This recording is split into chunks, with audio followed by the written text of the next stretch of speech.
You may be watching this video because you want to make sure everyone in your family is on board with training your dog and being good leaders.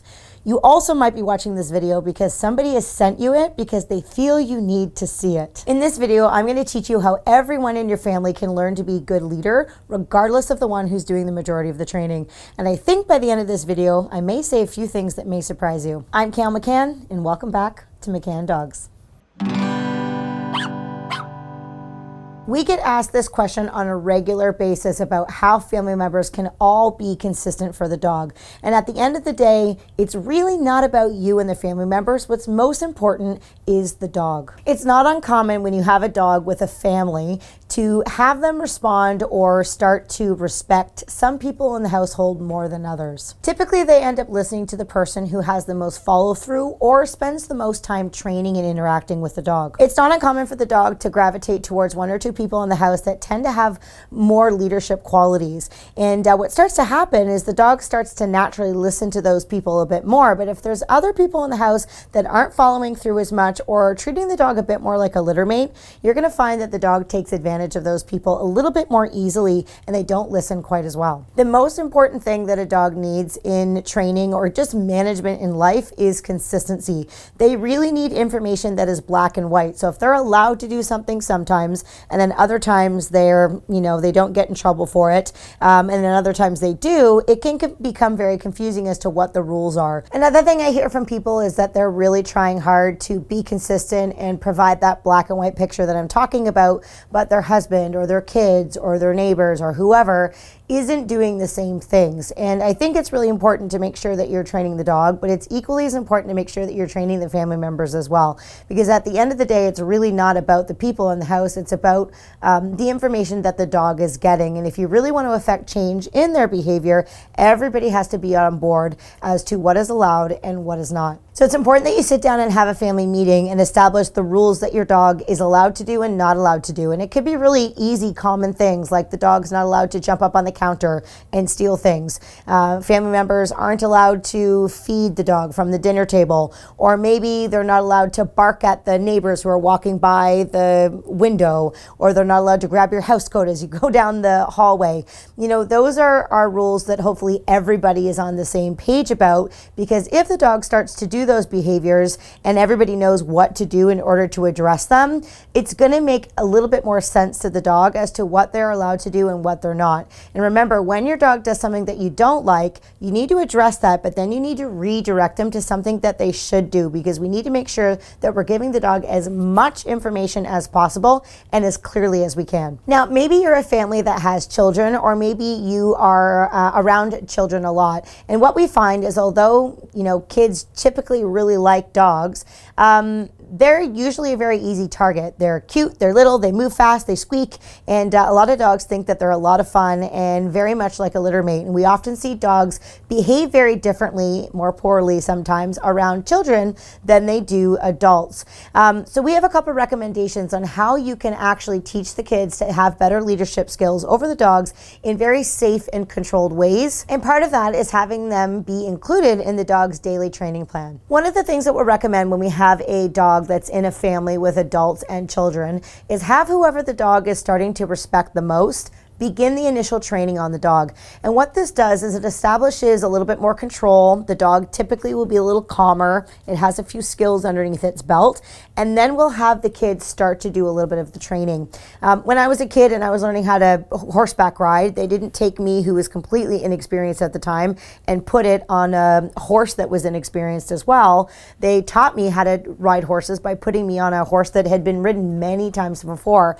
And we find that the same thing works for the dog. We often have a lot of adults that come in and they're so excited about having a dog and a kid, and they want the kid to do all of the training. In our experience, this really doesn't work well. The dogs don't start off with a really solid foundation of training, and then we have to go back and train things later on.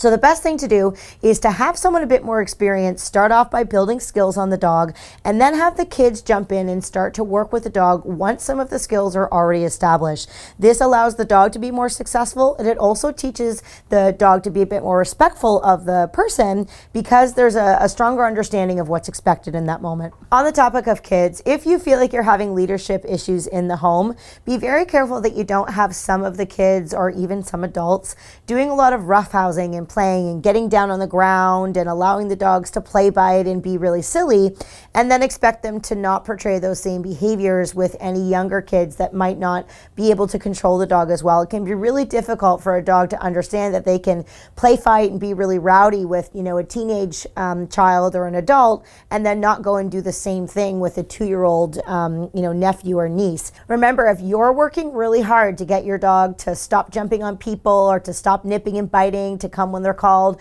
and then there's other people in the family or interacting with the dog that are allowing them to get away with not doing those things, you're not going to see progress in your dog. Everybody needs to be on board and understand how to follow through so that the dog's training progression can go very quickly and very smoothly. So let's talk about a couple things that everybody can do in order to make sure that the dog is listening to everybody in the household. Number one, if you have a young, wild, and crazy dog, that dog needs to be on a leash any given moment that they are out of their crate.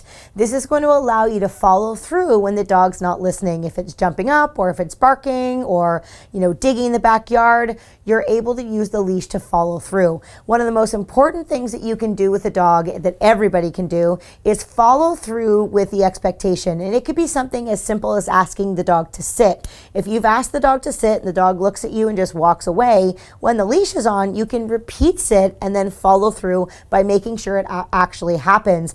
And when everybody starts to follow through with the commands that are given, the dog starts to learn that everybody's voice has merit. If you live in a busy household filled with people and kids, or maybe you're just a really busy person, you don't have a lot of time to devote to the leadership of the dog, remember that you can always use your crate. When your dog is in their crate, they're much less likely to rehearse bad behaviors, and it's a place for them to go and be relaxed. I try to never feel guilty about leaving my young, untrained dogs in a crate because I spend a lot of time, quality time, outside of their crate, exercising them, training them, making sure that they're both physically and mentally stimulated. So by the time they go in their crate, they're more relaxed, they just want to have a nap, and then I can go and get things done that I need to. And by the time I'm ready to get the dog out again, I can devote my attention solely to them. This is especially important if you do have kids or other people in the family that aren't showing as strong of leadership skills as they really need to.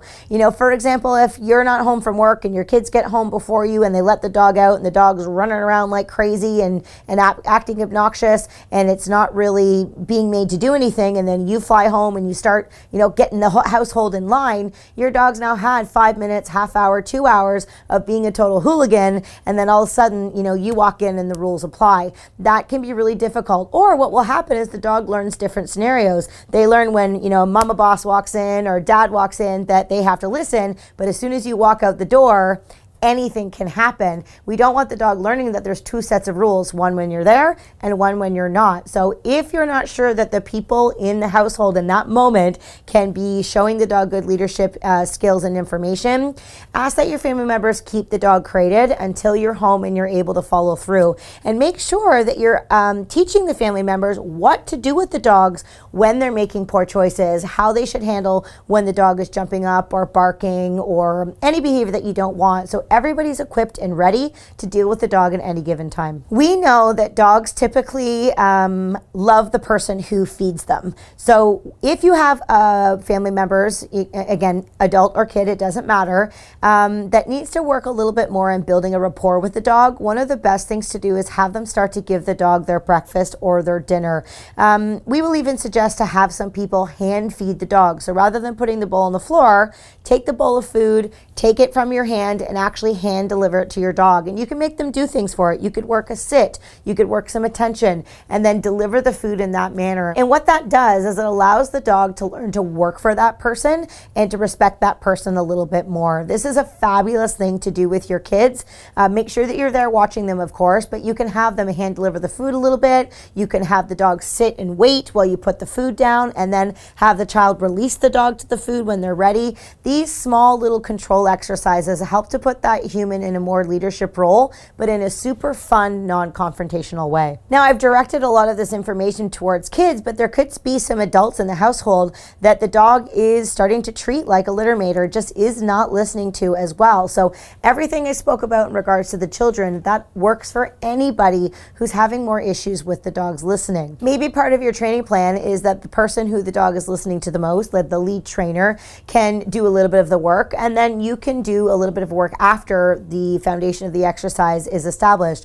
Or maybe you can pick and choose who's going to work the dog in certain scenarios. If you're heading to a place there's more distraction or a higher probability of your dog making errors, have the person that's going to have the most success with the dog interact with the dog in that moment. And then in the lesser distracting environments or some of the easier situations, you can have the person who has a little bit harder time actually work the dog in that moment. So there's a higher probability of the dog being successful. A lot of time people shy away from some of these leadership suggestions that we're talking about, things like putting the dog on a leash more often. You know, that can be terribly inconvenient, not letting them up on the couch or the bed, not wrestling with them, putting them in a crate.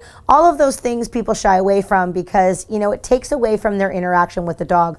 But what you need to remember is that those are not forever things. This is just during the time frame that it takes to establish more leadership over the dog. Once the dog understands what's allowed and what's not, and they're starting to listen better, they're making better choices in the house, you can start to loosen the ropes and you can let them have some of those luxuries back. You know, we don't crate our dogs forever. Once they understand not to go to the bathroom in the house, not to chew our things, not to nip and bite, they have some basic skills, they listen, then we let them have more time out of the crate and have a little bit more freedom. We might let them get up on the couch if that's something that we're comfortable with. So our dogs earn their freedom by giving good behavior. You don't want to just let everything out first and then try to rein it back in once you have a whole series of problems. You want to start off being more controlled and more structured, and as the dog starts to be successful, you can start to hand out a few more luxuries. So the dog's learning to earn those freedoms or those luxuries by giving you good behavior in return. And if you're strict enough and consistent enough, you're going to find that you just whiz through this stage. But if you're being inconsistent, this can take months to overturn, sometimes even years. So it is in your best interest to be as consistent as possible so that you're not stuck in this whole leadership drill sergeant stage for very long. Remember, at the end of the day, the most important thing that you can do for your dog is get everybody on board. Remember, this is not really about you and your family members. This is about providing the most clear information for your dog, and they're going to love you for it. If you're looking for some more real life leadership opportunities, make sure you click that card right there. If this is your first time on our channel, make sure you hit that subscribe button. We post brand new videos every single week to help you have a well-behaved four-legged family member. On that note, I'm Kale. See you in the next video.